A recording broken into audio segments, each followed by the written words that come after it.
ఫేస్బుక్లో, ఇన్స్టాగ్రామ్లో మన భారత ప్రధానమంత్రి నరేంద్ర మోడీ గారిని లక్ష్యంగా చేసుకొని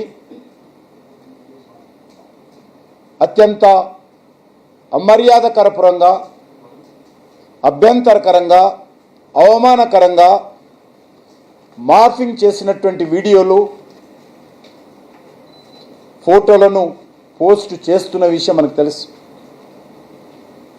ఒక నరేంద్ర మోడీ గారి మీదనే కాదు, స్వర్గస్థురాలైనటువంటి అలా తల్లిగారిని అనేక రకాలుగా నీచాతి నీచంగా నోటితో చెప్పలేనటువంటి మాటలతో, రాతలతో, కనీసమైనటువంటి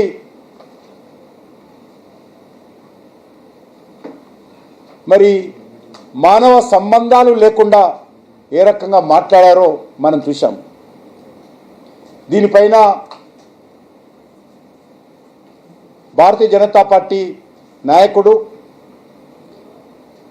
టి సాయి కిరణ్ గౌడ్ గారు గత నెల 29 నాడు హైదరాబాద్లో సైబర్ పోలీసులకు ఒక కంప్లైంట్ ఇవ్వడం జరిగింది. దేశ ప్రధానమంత్రి నరేంద్ర మోడీ గారి పైన అత్యంత అభ్యంతరకరమైనటువంటి పోస్టులు పెట్టారు. ఇది దేశ ప్రజలను అవమానించడమే కాదు, ఒక భారతదేశంలో ఉన్నటువంటి జీవన విధానాలలో మన మాతృమూర్తులకు, మనకు జన్మనిచ్చినటువంటి తల్లులకు ఎంతో గౌరవం ఇస్తాం మనం. అటువంటి మన దేశంలో ఒక ప్రధానమంత్రిగా తల్లి స్వర్గస్థులైన తర్వాత కూడా ఆమె పట్ల అంత దురదృష్టకరమైనటువంటి పోస్టులు ఆమె గురించి పెట్టడం, అదేవిధంగా ఉద్రిక్త వాతావరణం, రెచ్చగొట్టే ప్రసంగాలు చేసే విధంగా ఉపన్యాసాలు ఇవ్వడం, దేశ ప్రజాస్వామ్య వ్యవస్థను దెబ్బతీసే విధంగా, భారత రాజ్యాంగాన్ని అవమానించే విధంగా మరి పోస్టులు పెట్టినప్పుడు మా పార్టీ కార్యకర్త హైదరాబాద్లో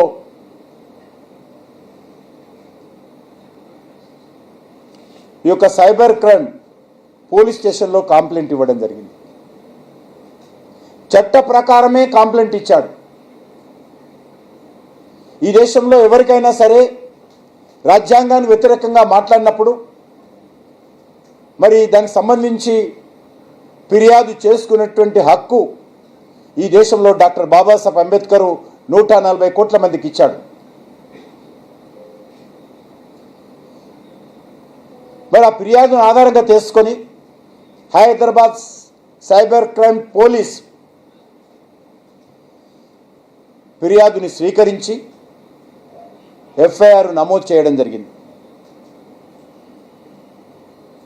దీనికి సంబంధించినటువంటి వివరాలు కూడా మేము ఏ పోస్టులలో ఏ రకంగా ప్రధానమంత్రి గారిని, వారి తల్లి గారిని ఫోటోల ద్వారా, వీడియోల ద్వారా అభ్యంతరకరంగా పోస్టులు పెట్టారో వివరాలన్నీ కూడా మా పార్టీ తరఫున ఇవ్వడం జరిగింది.